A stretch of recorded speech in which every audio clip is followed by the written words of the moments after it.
Good evening, everyone. This is the second episode of Izhaar under the podcast series Samwaad and project Pehchaan.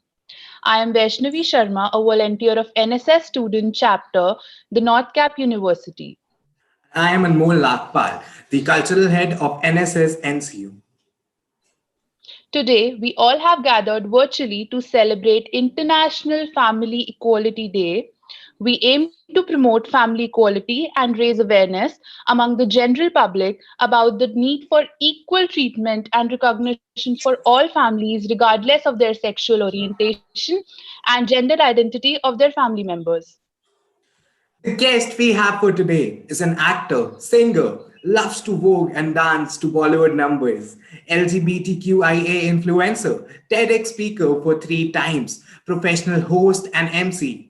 He is a queer-cis man and is known for his drag queen avatar, Maya. He is none other than Mr. Alex Mathew. To be a drag queen in India takes a Thank you lot. so much. Thank you, sir. Go ahead. Go ahead. To be a drag queen in India takes a lot of guts, confidence, and determination. Maya has been performing as an Indian drag queen since September 2014. Her ideals are to fight against inequality towards individualism, gender equality, and feminism. Along with that, she loves to act, sing, dance, and entertain people. Now, not to take much of your time, ladies and gentlemen, we have here Alex Mathew. A very warm welcome to you, sir. Welcome, sir. Thank you so much, Anmol. Thank you so much, Vaishnavi. I'm so happy to be part of this podcast. I look forward to educating people about drag as an art form and also about talking more about LGBTQIA community as well. Hope you have been doing good, sir, and been absolutely safe in these days of pandemic. Yes, everything is in control at the moment. I'm not facing any sort of symptoms, and I'm really sad, and it's overwhelming at what is happening outside at the moment. So I urge people to be safe and take care of themselves. Definitely. Okay, sir. So before we start, we want you to tell our audience the significance of LGBTQIA community and what does each of these letters stands for.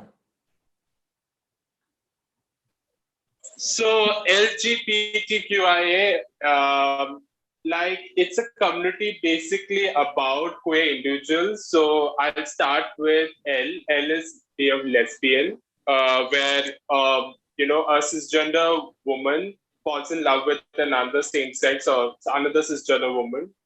G is for being gay, where a cisgender man falls for the same sex or a cisgender man. B is bisexual, where a person, be it cisgender woman or a man, falls in with, they're attracted sexually towards either a cisgender man or a woman. Then comes transgender. So the transgender is a gender identity and it falls under either trans woman or a trans man. Trans woman being a cisgender man transforming into a trans woman and or transitioning into a trans woman. And a trans man is a woman transitioning into being a trans man. And then comes to Q. Q could be questioning or being queer. Questioning is, the whole phase where you're questioning about your sexual identity or your gender identity.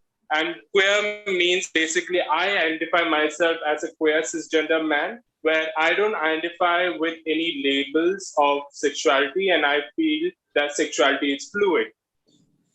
And then we come to I, intersex, where a person, when they're born, are born with both the sexual organs of being a male and a female. And this can happen when a girl is born and suddenly when she grows up, she starts having the attributes of having beard, really deep your voice, and the same vice versa can happen with a boy as well. Now, the next thing I'm heading to is A, and that is asexual or an ally. Asexual means a person who's actually not attracted to anyone sexually. They're not attracted to any form of genders or any form of sexuality. Ally is a straight person who's ready to, support the LGBTQIA community.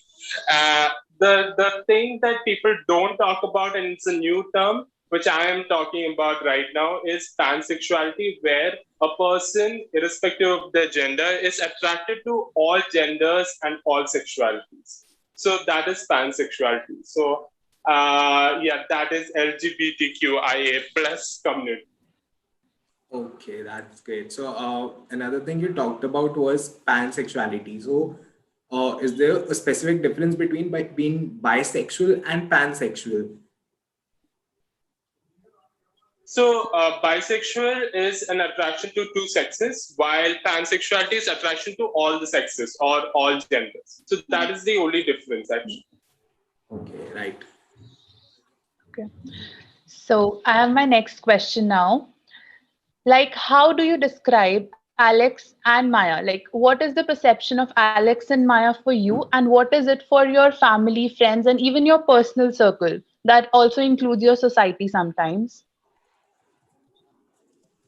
So I get this question asked a lot of times where people are like wondering if Alex and Maya are different, but we are actually of the same person. Just that when I go on stage, I put on a character which is 1,000 times bigger than who I am, and that is Alex. So Maya, when she goes on stage, she's magnified to 1,000, and I'm pretty sure even any artist, be it a Bharatanatyam dancer, to a salsa dancer or to an actor, they all would identify with that, because I would say that we all go on stage and we are not like how we are when we talk with a person one to one, but when we go on stage, we show this big magnified personality. That's what I do with Maya. So when I did Maya for the first time, I had a lot of people questioning me about, oh, are you facing multiple personality disorder,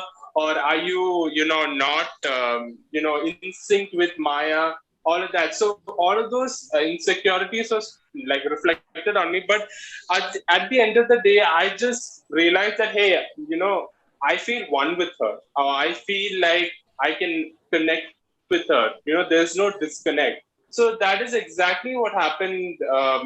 Right now it's going to be 7 years. By this September, it's going to be 7 years. And I'm really happy with who I am after.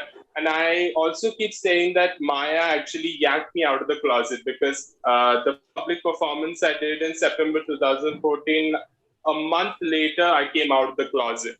So I came in in concise words, I think I came in terms with myself. I became more confident with myself, and I think that is something which I always take away, from the whole process of finding oneself.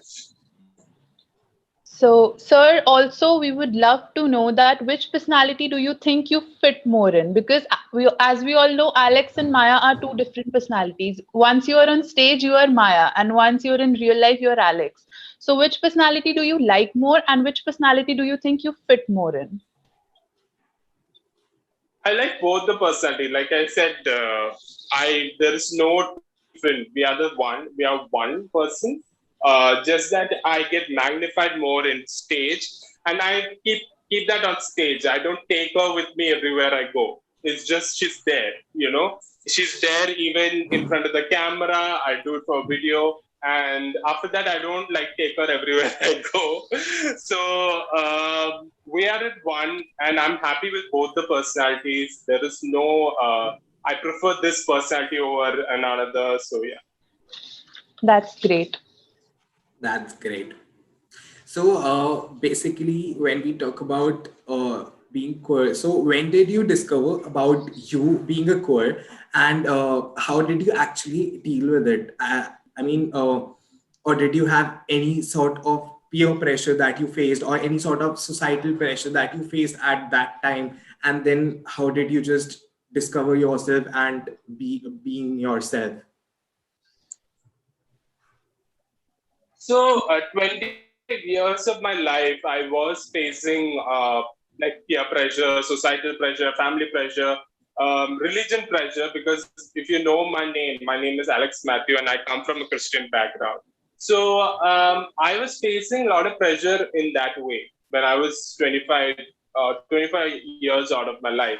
But it's the moment I turned up in Bangalore and I came to a atmosphere where they are really welcoming and they are ready to accept you the way you are.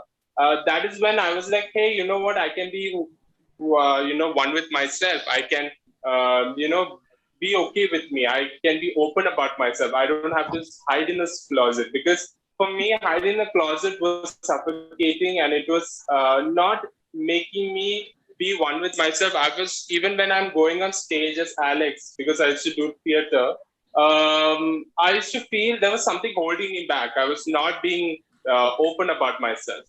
So I think with all of that building up, it was just like how I said Maya yanked me out of the closet. I think we both were like, what? It's high time you come out of the closet. It's high time you say fuck it to the world, and mind my language, but say, hey, it's okay to come out of the closet. It's okay to be true to who you are. And that is exactly what happened. In 2014, October 2014. After coming out, it's the usual drama. Friends who want to be friends with you stay with you. Friends who don't identify with you leave. They are chapters of your life. Family, they came to terms with it. It was slow, baby steps, not like how you see in movies, right? Like suddenly they accept you, suddenly they hug you, and all of that stuff. It didn't happen for me like that. There was a lot of drama, and with that, my parents slowly started understanding what I do, what is drag about, who am I as a queer cis man, all of that. And that is something which the family should come to terms with before they can accept a person. So because we in a society, we've been conditioned in such a manner that being queer, being part of the LGBT community is something which are taken back. They can't come to terms with it. Oh my God, my son or daughter is not normal according to the society. So it took a lot of time, but they finally came around. Yeah, So, like, so basically, you were fine with it, and the society was thinking that you're facing some mental issues. Because as you said that they think that your child is not normal and you should send him like these kind of stuff. So you think you were normal with it and your society was not. So it was a hard struggle with society, because society keeps telling you that beta aisa karna hai, or you should do like this, and they're giving you things to do with your life, and they're not giving you the opportunity to do anything with your life. So ideally, I think what started was me questioning why society is telling me to do like this. Why is this the norm? Why do I have to get MBA, then get a job, then get married, then have kids? Why do I have to do that? I mean, why can't I just live on my own terms? If I have to, achieve my dreams, and my achieving my dreams would be to be a really great performer, go on stage, tell my story, inspire more people, and then after that, maybe after a few more years, I settle down. That's a different story altogether. But at least I'm doing my bit into changing this whole patriarchal mindset. That is something which I had to battle with since I came out, since I started performing as a drag queen. I still fight, still do the good fight with people who are not able to understand who's a drag queen and about the community. So yeah. the best part is that you have been a source of inspiration to a lot many people, right? Because those people have not been able to come out of those societal barriers. And another thing, like, you have been Alex always, but Maya was something that gave you life and made you meet yourself. So I think it was incredible. Yeah. It was really inspiring. So, Thank you so much. Thank you so much, both of you. I have one more question. Like, how has your journey been before the law for LGBTQ community was passed, and how has life been after the amendment in Section 377? Was it the same, or like did it bring any sort of change? So when the Supreme Court first said we are criminals, that was in what?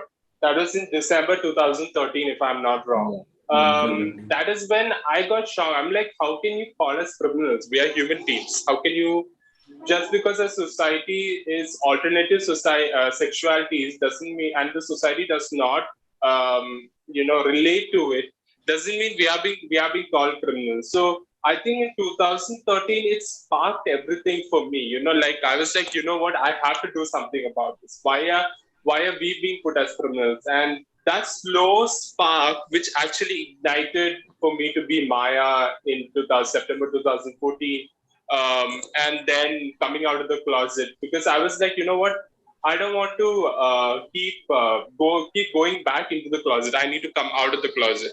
Um, it was really scary because I came out and then I was like, oh my God, someone is going to catch me. Someone is going to do something to me. I'm going to be put in jail.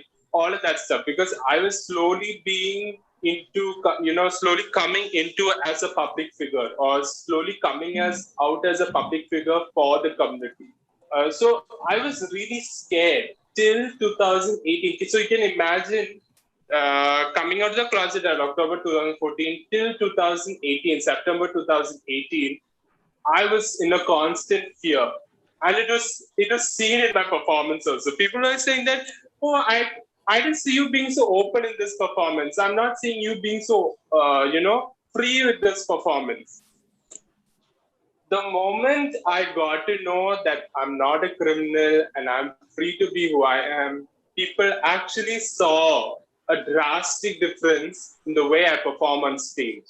They were like, oh my God, you're doing it so freely. I can see the difference. When they go and see my old videos and then they see my new videos, they were able to see a drastic difference with how I was being with being as a person, being as an individual on stage. So for me, that is a drastic difference that happened. And also coming in terms with my family, my mother was not okay with me doing drag, and she was actually not happy when they moved into the city. Also, she kept saying that I'm an old school person and I believe in my own thing. I don't relate to people from the community and all of that. And the moment 2018, all those articles came out after the repeal of Section 377, she called me and she said, "Listen, if you are going to date someone or date a guy, take a year and then date him, and then you can move in with him, or do." So I saw a drastic difference with how my mom talked with me about me dating a person from the community. And also she's helping me when a person who told me that I should not do drag, suddenly she turns and she's like, "No, I'm ready to help you. I'm ready to, this is your passion. I'm ready to help you out with it." And that was a great push for me, that I'm like, okay, you know what, I have a mother who's ready to support me. So imagine if all the mothers and fathers did the same thing for children these days. We can see the change that a child would be. The child will be more confident, child will be more happy with themselves. But the moment you don't see any support from a parent, that is when you see how it affects the child tremendously. It's like you mean after this 2018 Section 337 law amendment. So not only the people belonging to the LGBTQ community had felt a drastic change, but also the society, they had a change in their mindset. Like they started accepting people. It is a slow progression, but it will happen. But the thing is, I even say this, like, the first thing that even government should have done is that they should have introduced sex education. They should have made it compulsory in school. They should have thought about it in schools and colleges, because that is something which is missing at the moment. Because right after what is a repeal of Section 377, people are clueless about the community. To be honest, most of them, I still get requests from brands, from people thinking that I am a transgender or I'm a trans woman. And I keep saying, listen, I'm not a trans woman. You see me wearing a sari, it's just because I am an Indian drag queen. There is a difference. Can you please understand? Like, I think I got from a brand, like a washing powder brand, where they said, we want you to be featured in it, or we want you to put this out. Please tell us your rates to put out a post and all that. And I'm like, listen, why are you even reaching out to me? Reach out to a trans woman. Don't reach out to a queer cisgender man. That's not the right thing to do. I mean, I think I was in a good mood that day, so I didn't make it a big issue. I said, listen, I'm a queer cisgender man. I'm not doing this, whatever collaboration. That's how I have to deal with nowadays. So you can imagine how people are still not educated about who's a drag queen, who's a trans woman, who's a gay man, who's a lesbian woman. So there is a lot of education that needs to go. Right, absolutely. Especially in a country like India, we really need something like sex education. So, but when we talk about Alex, as we are doing now, so the best part of Alex is Maya, the drag queen. So what was you said that your society, as in your parents, were not able to accept Maya, but gradually how it happened. I mean, your personal circle, how did it accept it, and how did it how they mean that it was fine? Like, was it very difficult for you, or what? See, like every Indian family, I also faced drama in the beginning. When I came out, I had my mom saying that you can't do drag, and I don't care about your sexuality. My dad was like, sexuality is a sin, but drag is okay as long as you get paid for it. So I had like opposite polls, okay, with my parents, and I thought, you know what, I need to give them time. Let them figure out things on your own. And we kept fighting. So almost for 1 year, 1.5 years, we kept fighting. And that is when they made a conscious decision to move into Bangalore, because my dad was working in Delhi, my mom was living in Kerala, and they made a conscious decision to actually come to Bangalore and stay here. So since March 2016, they are staying in Bangalore. It was not a rosy, like how I stated, it was not a rosy road. It was not like as if, everything there, I met them and everything, changed for good. Nothing happened like that. It actually took a lot of, conscious, education, lot of stories, lot of just me turning up and me helping them out, me showing up to say that, hey, I'm here to help you, or I'm here to at least give you company. That is more than enough. That's more than enough for parents, actually. And that's what I did till 2018, and I'm still doing it now. I still come, I still help out in whatever way I can. And I think that is something which we need to do. We need to give them time to come to terms with it. And then after that, we should just consciously help them and make them try to understand, educate them, because it's not easy. Nobody is there to educate them. They were taught or they were conditioned in a certain way. We have to make them unlearn all that conditioning for them to actually accept you. So that's great, because in the end you got their support, and that's what matters the most. Yes. So you told us that your journey towards Maya and everything wasn't, a journey filled of roses. There were ups and downs. But then, they say that an art is something that adds value to your life. And it rather is something which can make you do your best, ignoring the rest.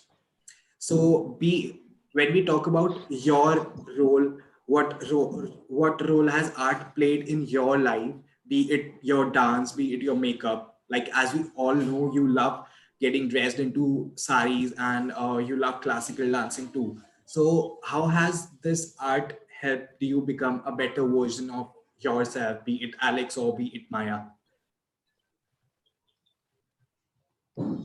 So when I was in college doing my degree, that is BCom, I was so into singing, dancing, acting, but I was not able to be what do you say, the full version of myself. It was with me coming out, with me being able to meet other artists, and them telling me ideas on how to make my performance even better.